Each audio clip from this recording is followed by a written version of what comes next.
अस्सलाम वालेकुम। Economy matters में खुशामदीद। मैं हूं शाहजेब अहमद। सबसे पहले शामिल कर लेते हैं टॉप स्टोरीज। पाकिस्तान को $3 अरब डिपॉजिट्स मुआहदे के तहत सऊदी अरब से मजीद $1 अरब मौसूल। $2 अरब की रकम पहले ही मिल चुकी है। माली मुआवनत से मुल्क के ज़र मुबादला ज़खायर मुस्तहकम होंगे। नए माली साल का बजट जून के पहले हफ्ते पेश किया जाएगा। तनख्वाहदार तबके को रिलीफ देने की तजवीज़। सुपर टैक्स में बतदरीज कमी भी की जाएगी। बिजली और गैस की कीमतों में बाकायदा बरवक्त इजाफा लाजमी करार। और हुकूमत का $25 करोड़ मालियत के मजीद यूरो बॉन्ड्स जारी करने का फैसला। आलमी मार्केट में यूरो बॉन्ड्स का मजमूई हजम $1 अरब हो जाएगा। वजारत खजाना हुकाम के मुताबिक ज़रूरत पड़ने पर जून से पहले मजीद बॉन्ड्स का इजरा भी किया जा सकता है। अब कुछ बात करते हैं गैर मुल्की करेंसीज का। इंटरबैंक में डॉलर की कदर में रोज़ की तरह आज भी 1 पैसे की कमी हुई है, जिसके बाद इसकी कीमत $278.90 पर आ गई है। फिर यूरो की बात कर लेते हैं तो ये 8 पैसे महंगा हुआ है। फिर बरतानवी पाउंड भी 12 पैसे हम देख रहे हैं कि सस्ता हुआ, जिसके बाद इसकी कीमत $376.39 हो गई है। गोल्ड मार्केट को देखें तो सोने की कीमत में दूसरे रोज़ भी कमी देखी गई। फी तोला $1000 सस्ता हुआ, कीमत $5,01,62 पर आ गई है। 10 ग्राम सोने की कीमत को देखा जाए तो $857 की कमी देखी गई। इंटरनेशनल मार्केट का जिक्र करें तो गोल्ड $10 फी ओन सस्ता हुआ है, जिसके बाद इसकी कीमत $4,778 पर आ गई है। आज के प्रोग्राम में बात करेंगे IMF की पाकिस्तानी मईशत पर नई रिपोर्ट की। आलमी मालियाती इदारे की रिपोर्ट के मुताबिक मशरक़ वस्ता की सूरत-ए-हाल ने पाकिस्तान के लिए खतरे की घंटी बजा दी है। GDP ग्रोथ में 6% कमी की पेशगोई की गई है। IMF की रिपोर्ट का जायजा लें तो इसके मुताबिक पाकिस्तान का 4.2% मुआशी तरक्की का हदफ रियलिस्टिक नहीं है। तवानाई की सप्लाई चेन मुतासर होने से मईशत मुतासर होगी। अगर असरात की बात करें तो महंगे तेल की दरामद से पाकिस्तान का इंपोर्ट बिल बढ़ेगा। जैसे कि हम मुसलसल कह भी रहे हैं कि करंट अकाउंट खसारा भी बढ़ सकता है, महंगाई में इजाफा हो सकता है, इंडस्ट्रियल ग्रोथ में कमी भी हो सकती है। वर्ल्ड बैंक और एशियाई डेवलपमेंट बैंक ने भी पाकिस्तान पर मुआशी खतरात का जिक्र किया है। फिर मशरक़ वस्ता कशीदगी से मईशत पर दबाव बढ़ने का खदशा जाहिर किया जा रहा है। अगर एक्सपोर्ट्स की बात भी कर रहे हैं तो मार्च में ही 14% की कमी रिकॉर्ड की गई है हमारी एक्सपोर्ट्स में। लीडिंग एक्सपोर्ट सेक्टर टेक्सटाइल की बरामदात में भी 7% की गिरावट देखी गई है। ऐसी सूरत-ए-हाल में गवर्नमेंट के लिए मुआशी तरजीहात का असर-ए-नौ तयन जरूरी हो चुका है। शॉर्ट टर्म और लॉन्ग टर्म पॉलिसीज पर नजरसानी करनी अब पड़ेगी। हमारे साथ मौजूद होंगे लाहौर चैम्बर ऑफ कॉमर्स के सदर फ़हीमुर रहमान सहगल साहब और मुआशी तज्ज़ियाकार डॉक्टर नासिर इकबाल साहब। लेकिन उससे पहले हम देखते हैं शकील अहमद की खुसूसी रिपोर्ट। मशरक़ वस्ता जंग ने पाकिस्तान समेत पूरी दुनिया का मुआशी मंजरनामा बदल कर रख दिया है।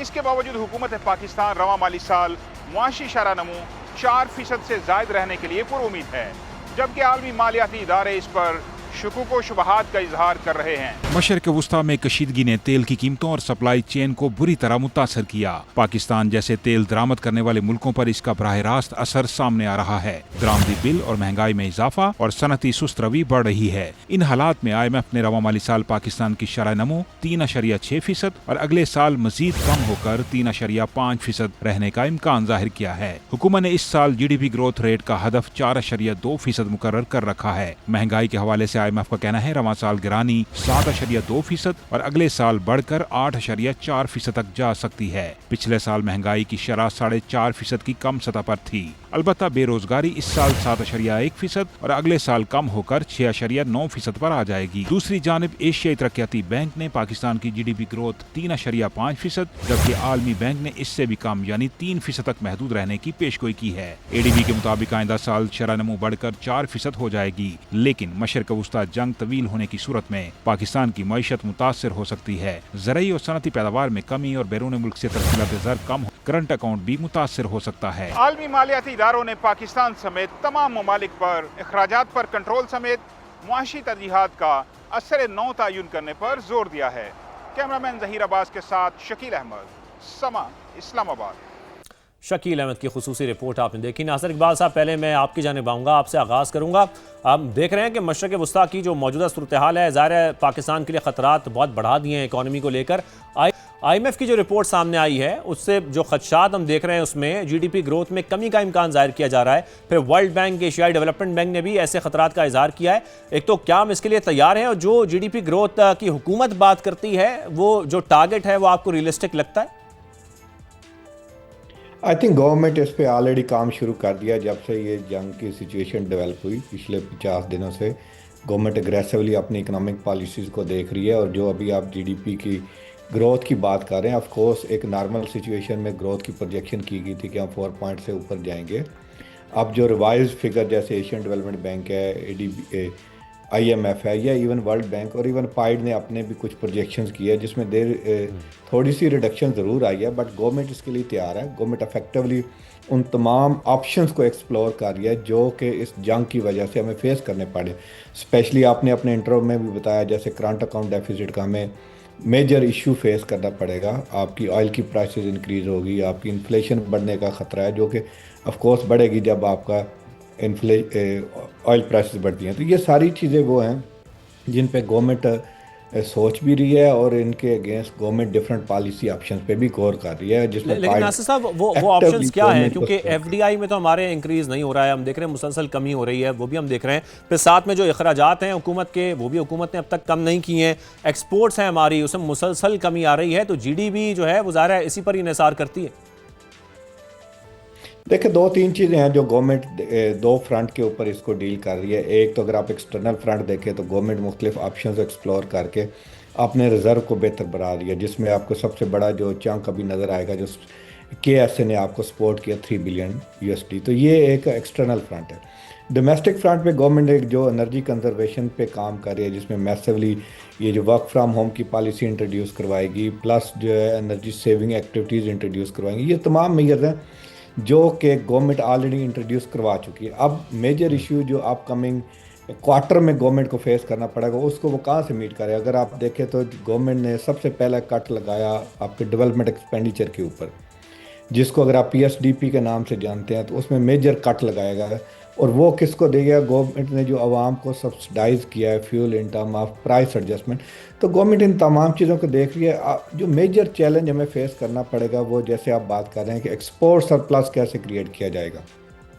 तो इस पे हमारी और गवर्नमेंट की डिफरेंट लेवल्स पे डिस्कशंस हुई हैं कि एक्सपोर्ट सरप्लस कैसे हम बढ़ा सकते हैं। इसी पर हम बात कर लेते हैं। फ़हीम रहमान साहब भी हमारे साथ मौजूद हैं। फ़हीम साहब, सबसे पहले आगाज़ हम यहीं से कर लेते हैं, इसी बात से कि एक्सपोर्ट्स कैसे बढ़ाई जाएं। मुसलसल इसमें कमी हो रही है, सनतों के लिए इस वक्त क्या इकदाम करे हुकूमत? सबसे पहले तो देखेंगे इस वक्त हमारा इशू जो है, जो हमारा ट्रेड डेफिसिट एक दफ़ा फिर 28 बिलियन रुपीस, 28 बिलियन डॉलर के करीब पहुंच गए। अब इसकी दो सूरतें हैं, इसको बैलेंस को या इस गैप को कम करने के लिए। या तो हम अपनी income in terms of export वो बढ़ाएं, या अपनी जो एक्सपेंसेस हैं इन टर्म्स ऑफ इंपोर्ट वो कम करें। लेकिन जो लेटेस्ट फिगर्स हैं वो ये बताती हैं कि हमारी जो एक्सपोर्ट है तकरीबन 8% कम हुई है और हमारा जो इंपोर्ट है वो 6.5% बढ़ गया है।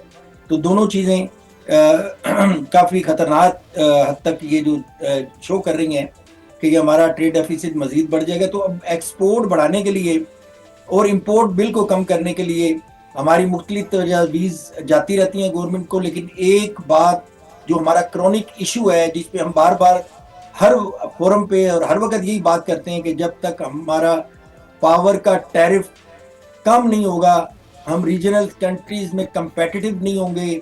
और फिर हमारा जो रेट ऑफ इंटरेस्ट है उसको भी ग्रेजुअली गवर्नमेंट को कम करना पड़ेगा।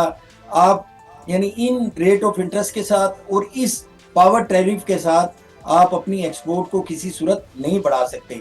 फिर देखें दुनिया में हमारा जो हमारा क्रॉनिक इशू, उसकी कुछ वजूहात हैं। देखा, हमारा जो सोर्स ऑफ इलेक्ट्रिसिटी जनरेशन है वो ऑयल बेस्ड है। हम फर्नेस ऑयल से बिजली पैदा करते हैं, तो ऑयल की तो इस वक्त दुनिया में प्राइसेस बढ़ गई हैं। तो ये आने वाले दिनों में हमें मजीद जो है ये प्रॉब्लम आएगी। तो इससे बचने के लिए हमें देखें ना, एक तो रिन्यूएबल जो सोर्स ऑफ एनर्जी है हमें बड़ा एग्रेसिवली उनकी तरफ मूव करना चाहिए। अल्लाह ताला ने जो कुदरती हमारा एक जो पोटेंशियल रखा हुआ है, हाइडल जो बिजली हम पैदा कर सकते हैं मुख्तलिफ जगहों पे, इस छोटे छोटे वाटर रिजर्वायर बनाकर उससे बिजली पैदा की जा सकती है। वो दुनिया में कम कीमत बिजली जो हमारे पास अवेलेबल जो इलेक्ट्रिसिटी वो दूसरा हमारा इस वक्त 8000 मेगावाट तक हमने आपने देख लिया, आपके पास पोटेंशियल है ये आपका सोलर का। तो मैं समझता हूँ कि जब तक हम इन चीज़ों के अपने क्रॉनिक इशू को हाईलाइट नहीं करेंगे, नई मार्केट तलाश नहीं करेंगे, नहीं जो अपनी डाइवर्सिफिकेशन ऑफ प्रोडक्ट की तरफ नहीं जाएंगे, हम अपनी एक्सपोर्ट नहीं बढ़ा पाएंगे। अब हम आप वैल्यू ऐड नहीं कर सकते पुराने अपने प्रोडक्ट्स में। फहीम साहब एक बात तो क्लियर करें, हम कोऑर्डिनेशन की बात करते हैं गवर्नमेंट और ज़ाहिर बिजनेस कम्युनिटी इंडस्ट्रियलिस्ट के साथ। रिसेंटली हमने देखा कि बिलाल रज़ा कियानी उन्होंने FECCI को विजिट भी किया, वहाँ पर मुलाकात भी हुई, बिजनेस कम्युनिटी उनके साथ बैठी और उन्होंने बात की कि जी ईज़ ऑफ डूइंग बिजनेस होना चाहिए। लेकिन इस हुकूमत को अब तकरीबन 2-2.5 साल हो चुके हैं, क्या अब तक, क्योंकि जो बातें आप कर रहे हैं ये हुकूमत के आने से बाद हम देख रहे हैं कि मुसलसल ये बातें हो रही हैं, क्या अब तक कोई एक डिमांड ही पूरी नहीं हुई या हुकूमत कोऑर्डिनेशन में है और ईज़ ऑफ डूइंग बिजनेस वाकई प्रोवाइड किया जा रहा है बिजनेस कम्युनिटी को? देखें जी, ऐसा इस वक्त तो कोई ईज ऑफ डूइंग बिजनेस की हमें तरफ देखें, सबसे इस वक्त तो बिजनेस कम्युनिटी को सबसे बड़ा इशू है ना, वो इन्फोर्समेंट का है। आपने इस वक्त जो फिजा पैदा की, आपको पता है ना, आपने अभी FPCCI में हमारे मिनिस्टर साहब ने जाके बड़ी आसानी से कह तो दिया कि हम ये जितने डायरेक्ट कुछ बंदे उठा लेंगे तो जितना आपका बाहर जो कैपिटल ड्रेन हुआ था वापस आ जाएगा। ये कहना तो बड़ा आसान है, लेकिन कभी आपने उन इश्यूज को हाईलाइट किया, ये कैपिटल गया क्यों? तो आप ऐसे क्यों इन्वायरमेंट क्रिएट क्यों नहीं करते कि हमारे मुल्क में वो ईज ऑफ डूइंग, जिसकी आप ईज ऑफ डूइंग बिजनेस की जो आप बात कर रहे हैं, उसके पैरामीटर जितने बेहतर होंगे, आप जो है ना टैक्स कलेक्शन के जो अपने टारगेट हैं उनको अब अगर आप बिजनेस कम्युनिटी के साथ मुशावरत से करें और आप इन्फोर्समेंट का एलिमेंट, जो टैक्स कलेक्शन होती है ये हमेशा फैसिलिटेशन के जरिए होती है। बिजनेस कम्युनिटी तैयार है, आप किसी बिजनेसमैन से बात करके देखें कि वो टैक्स नहीं देना चाहता, बिल्कुल देना चाहते हैं। सिर्फ इख्तलाफ वहां आता है कि ये टैक्स कैसे देना चाहिए।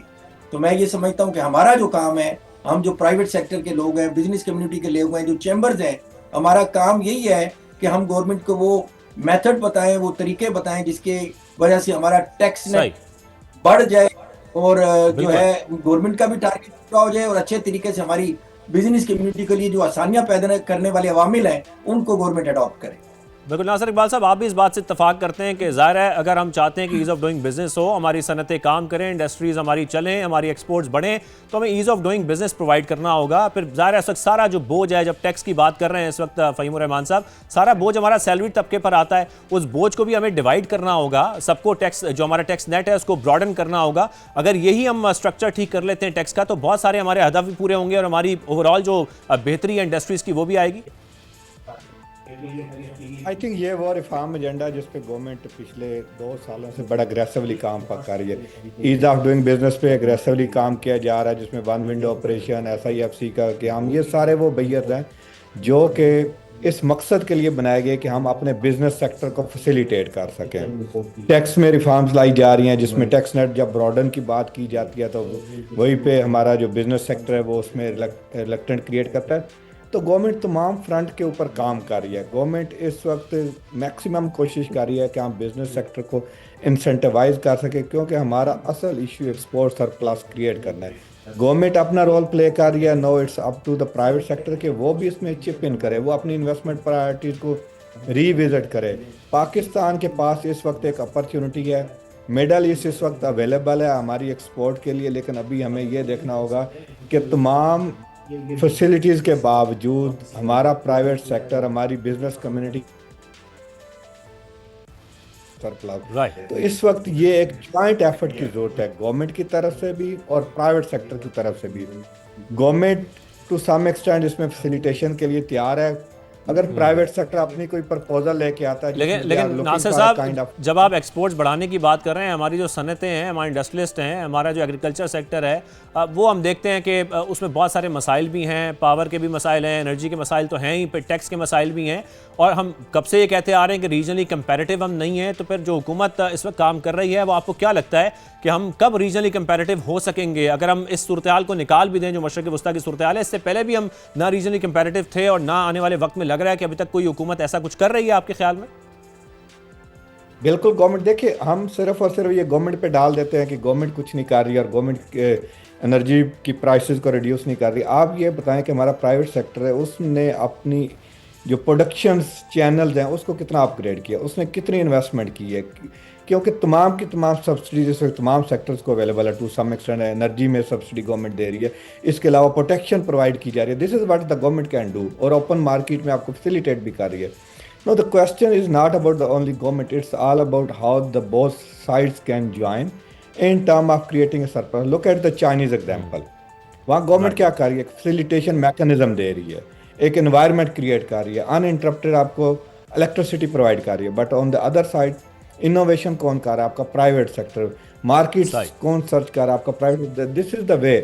अभी हमने गवर्नमेंट जो क्योंकि we are sitting at the federal level, हम जब गवर्नमेंट की प्रायोरिटीज़ की बात कर रहे हैं तो गवर्नमेंट ने एफबीआर को रिफॉर्म्स किया, गवर्नमेंट ने बोर्ड ऑफ इन्वेस्टमेंट को स्ट्रेंथन किया, कंपटीशंस को इम्प्रूव किया. इसके अलावा गवर्नमेंट सब्सिडीज़ पे काम कर रही है, जो कि इवन आईएमएफ की under conditionality it is very difficult for government.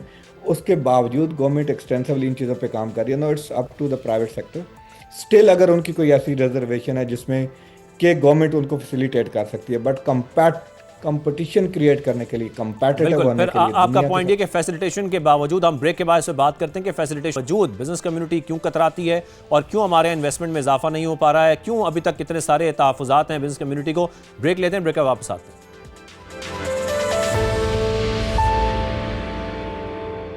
Welcome back. Faheem साहब, मैं आपकी जानब आऊँगा. जैसा कि नासिर साहब कह रहे हैं कि हुकूमत फैसिलिटेट भी कर रही है जितना वो कर सकती है और एक इन्वायरमेंट भी पैदा कर रही है. फिर ये जो हुकूमत खलीजी ममालिक की मौजूदा सूरत हाल है, उसको देखते हुए जो वहाँ पर पाकिस्तानी है और उनका सरमाया है वो वापस लाने पर काम तो कर रही है, लेकिन वजूहात क्या हैं कि वो सरमाया वापस पाकिस्तान नहीं आ पा रहा, या क्यों कतराती है बिजनेस कम्युनिटी पाकिस्तान में इन्वेस्टमेंट से इस वक्त? देखिए, मैं वही फिर बात अपनी दोहराऊंगा. यहाँ पे तो कोई फैसिलिटेशन की तो बात ही नहीं हो रही. मैं कह रहा हूँ कि जो level playing field regional countries में, जो आपके रेट, जो टैरिफ है इलेक्ट्रिसिटी का, हमें वो दे दें, या हमें जो रेट ऑफ इंटरेस्ट है दूसरे रीजन में वो दे दें. तो इस बहस में जाने से पहले देखें, कारपोरेट सेक्टर का अगर आप टैक्स लगाएं तो ये मोर देन 55% बन जाता है. तो ये दुनिया में कहीं इतना टैक्स नहीं है. ये जो दुबई इन्वेस्टमेंट गई थी, जो कि नहीं जानी चाहिए, हम ये समझते हैं कि पाकिस्तानियों का पैसा अगर वहाँ पड़ा है तो वापस आना चाहिए, हम इस बात के हक में नहीं है. लेकिन देखें, ये जो बिजनेस, जहाँ पे भी इसको अच्छे इन्वायरमेंट मिलेंगे बिजनेसमैन ने वहाँ चले जाना होता है. तो वहाँ पे दुबई की अगर आप बात करते हैं तो बस सिर्फ वो जो था ना, उन्होंने वैट लगाया 5%. तो इसके अलावा उनका वहाँ पे कोई टैक्स नहीं था, एनवायरनमेंट अच्छे थे, सिक्योरिटी थी. तो ये सारी वहाँ पे चीजें, अभी भी पैसा वहाँ से वापस लाना इस वक्त बेस्ट हमारे पास मौका है, और किसी तरीके से हम वो पैसा वापस आ भी रहा है. फ़हीम साहब, हम कह सकते हैं कि अब सिक्योरिटी पाकिस्तान में है लेकिन यूएई में नहीं है. जी, उसका पोल देखें, उस पोल, हम उस बात से खुश नहीं है. वो सिक्योरिटी का पोल तो हमने खोल लिया, यानी एक छोटा से वहाँ पे धमाके हुए हैं, तो सारी दुनिया की इन्वेस्टमेंट जो है इस वक्त वहाँ पे जो हालात बने हुए हैं, मसला ये है कि इस मौके से हमने फायदा कैसे उठाना है. अब हमें फौरी तौर पे वहाँ पे जो जिस सेक्टर में इन्वेस्टमेंट हुई है वो आपको बिल्कुल सही. फ़हीम साहब इस हवाले से ऐसे बात भी कर रहे हैं. नासिर साहब, मैं आपका, ज़ाहिर है जो सूरत-ए-हाल की वो बात कर रहे हैं कि वहाँ से इन्वेस्टमेंट निकलेगी, और अगर हमने सही इन्वायरमेंट प्रोवाइड नहीं किया तो वही इन्वेस्टमेंट कुछ और ममालिक में जा सकती है. तो एक तो पाकिस्तान को इन्वेस्टमेंट के लिए एक साजगार माहौल तो प्रोवाइड करना है. सेकेंडली नासिर साहब, पाकिस्तान में पहले भी बेरोज़गारी की शरह रिकॉर्ड सतह पर पहुँच चुकी है, हम देखते हैं, और GDP में भी अगर मज़ीद कमी होती है तो ये दादो-शुमार कहाँ तक पहुँच सकते हैं? इस पर आपका क्या कमेंट है? आई थिंक ये एक बहुत बड़ा कंसर्न है. जैसे अगर हम पावर्टी की बात करते हैं, अनएम्प्लॉयमेंट, ये दो बड़े मेजर इशू हैं हमारे. अगर सिग्निफिकेंट हमारी जीडीपी ग्रोथ में कमी आता है, जो कि अगर आप वर्ल्ड बैंक और उनकी रिपोर्ट्स को देख रहे हैं, तो इससे हमारी पावर्टी भी बढ़ने का ख़तरा है और अनएम्प्लॉयमेंट बढ़ने का भी ख़तरा है. बट उसके ऊपर भी गवर्नमेंट, क्योंकि अब ये नंबर ओपन हैं, ऑलमोस्ट तकरीबन 2 माह होने वाले हैं जंग की सिचुएशंस को, तो गवर्नमेंट के इसके ऊपर रियलाइजेशन है कि जीडीपी में जो डिक्लाइन एक्सपेक्टेड है as compared to the previous years projection के 4 पॉइंट्स को हम शायद टच ना कर सके, but if we are around 3.5, 3.6, even 3.8, still हमें जॉब अपॉर्चुनिटीज़ क्रिएट करनी होंगी. स्टिल हमें अपना जो वो सोसाइटी जो अंडर पावर्टी लाइन है उनको फॉर्मली किसी न किसी एंगल से सपोर्ट मैकेनिज्म के थ्रू उनको हमें सपोर्ट करना होगा. दूसरा, अगर इन्फ्लेशन बढ़ता है तो उससे भी जो हमारी पॉपुलेशन हिट होती है, वो आपकी लोअर 40% जो पॉपुलेशन है वो हमेशा हिट होती है जब आपकी इन्फ्लेशन बढ़ती है. तो इन तमाम चीज़ों के ऊपर गवर्नमेंट को एक ऐसा सपोर्ट पैकेज बनाने की ज़रूरत है, और स्पेशली जो अपकमिंग बजट है उसमें गवर्नमेंट को इन तमाम चीज़ों को रियलाइज़ करना होगा कि ऐसी स्कीमें लॉन्च करे जिससे आपकी एक्टिविटी, इकोनॉमिक एक्टिविटी जनरेट हो। एम्प्लॉयमेंट क्रिएट करना गवर्नमेंट का काम नहीं है, लेकिन वो जैसे अभी हमारे प्राइवेट सेक्टर से बात करें, एक फैसिलिटेशन मैकेनिज्म बनाना, एक इन्वायरमेंट क्रिएट करना, ये गवर्नमेंट ऑफ पाकिस्तान का काम है। गवर्नमेंट ऑफ पाकिस्तान का ये काम है कि ऐसा लेवल प्लेइंग फील्ड डेवलप करे जिसमें हर बंदा बिजनेस डेवलप कर सके। तो इसके लिए हमने गवर्नमेंट को सजेशन दिए हैं कि हमें अपने जो रेगुलेटरी फ्रेमवर्क है उसमें आसानियाँ पैदा करनी होगी, बिजनेस रजिस्ट्रेशन को प्रमोट करना होगा, और हमें जो टेक्निकल वोकेशनल इंस्टीट्यूट है उनको रिवैम्प करने की ज़रूरत है, ताकि जो हमें अब फ्यूचर की डिमांड है उसको हमें देखना होगा कि इस वक्त जीसीसी में किस किस्म की आने वाले 1 साल में डिमांड क्रिएट होगी, हमें उसको मीट करना होगा। पाकिस्तान में किस तरह की डिमांड क्रिएट होगी, हमारे नेबरिंग कंट्री में चाइना बैठा है, उसकी डिमांड्स क्या है, उनकी डिमांड्स को हम कैसे मीट कर सकते हैं। तो ये बहुत बड़ा मुश्किल टास्क होगा जो अनएम्प्लॉयमेंट और पॉवर्टी। बिल्कुल, ये बहुत बड़ा टास्क होगा हमारे लिए। लास्टली फ़हीम रहमान साहब, मैं आपकी तरफ आऊँगा। जो इस वक्त हम देख रहे हैं सूरत-ए-हाल बनती हुई, ख़ास तौर पर ईरान अमेरिका पायदार मुआहदा हो जाता है, हम उम्मीद करते हैं तो उसके बाद कशीदगी तो कम हो जाएगी, लेकिन ज़ाहिर है उसके जो असरात हैं वो भी पाकिस्तान पर रहेंगे। इस वक्त जितने मसाइल हैं या जितनी प्रॉब्लम्स हम इस मशरक़ वस्ता की जंग से पहले देख रहे थे, ज़ाहिर है उन मसाइल में मज़ीद इजाफा होता जा रहा है। क्या एक्सपेक्टेशन है या क्या तजावीज़ हैं आपकी इस वक्त हुकूमत के लिए? जी, सबसे पहले तो मैं ये चाहूँगा कि ये जो पैक्ट हो रहा है, ये मुआहदा या साल से ही हो रही है, इसका ओवरऑल पाकिस्तान पे बड़ा एक पॉजिटिव इम्पैक्ट ज़रूर आएगा। अल्हम्दुलिल्लाह हमारी फोर्सेस ने, हमारी पॉलिटिकल लीडरशिप ने जिस तरह इस मसले को हैंडल किया है, तो इंशाल्लाह ये हमारी मुआशी तरक्की का भी समाव बायस बनेगा। लेकिन हमें फौरी तौर पे जो इस वक्त करने के काम है, जैसे नासिर साहब ने बड़ी अच्छी बात की कि जो best source of employment generation है वो इंडस्ट्री है, और सबसे बड़ी जो आपकी कॉटेज इंडस्ट्री है। तो हमें फौरी तौर पे ये अपनी कॉटेज इंडस्ट्री को जो है ना उसको उसकी इम्प्रूवमेंट के लिए कुछ ना कुछ काम हमें ज़रूर करने चाहिए। इंडस्ट्रियल जोन बनाने चाहिए, मुख्तलिफ क्लस्टर बनाने चाहिए हमें अपनी जो SMEs को बढ़ाने के लिए, क्योंकि किसी भी मुल्क की माशी तरक्की में ये रीढ़ की हड्डी का किरदार अदा करती हैं। तो मैं समझता हूँ कि इस वक्त बेहतरीन मौका है हम अपने मुल्क में ये मौके पैदा करें। और इस वक्त जो गल्फ की सूरत हाल है, आपको पता है कि वहाँ पे इस वक्त फूड सिक्योरिटी का बड़ा इशू है। पाकिस्तान एक एग्रीकल्चर मुल्क है, और अपनी लोकल जो डिमांड को मद्देनजर रखते हुए हम अपनी एक्सपोर्ट एग्रीकल्चर सेक्टर की वहाँ बढ़ा सकते हैं। बड़ा यानी सुनहरी मौका है बहुत। इस वक्त हम इस हवाले से भी नेगोशिएट कर सकते हैं अमेरिका से कि हमारा टैरिफ अमेरिका में कम किया जाए, ताकि हम अपनी एक्सपोर्ट अमेरिका को बढ़ा सकें। और दूसरा, मौके पे फ़ायदा उठाते हुए जो हमारा गैस की पाइपलाइन ईरान और पाकिस्तान की जो इस वक्त उस पाइपलाइन का जो मुआहदा है उसको एग्जीक्यूट करें, ताकि हमारे मुल्क का ये जो बेसिक एनर्जी का मसला है उसको भी हम हाईलाइट कर सकें। तो ये इस वक्त बेस्ट हमारे पास अपॉर्चुनिटी है। हम डाइवर्सिफाइड मार्केटों को ट्राई करें।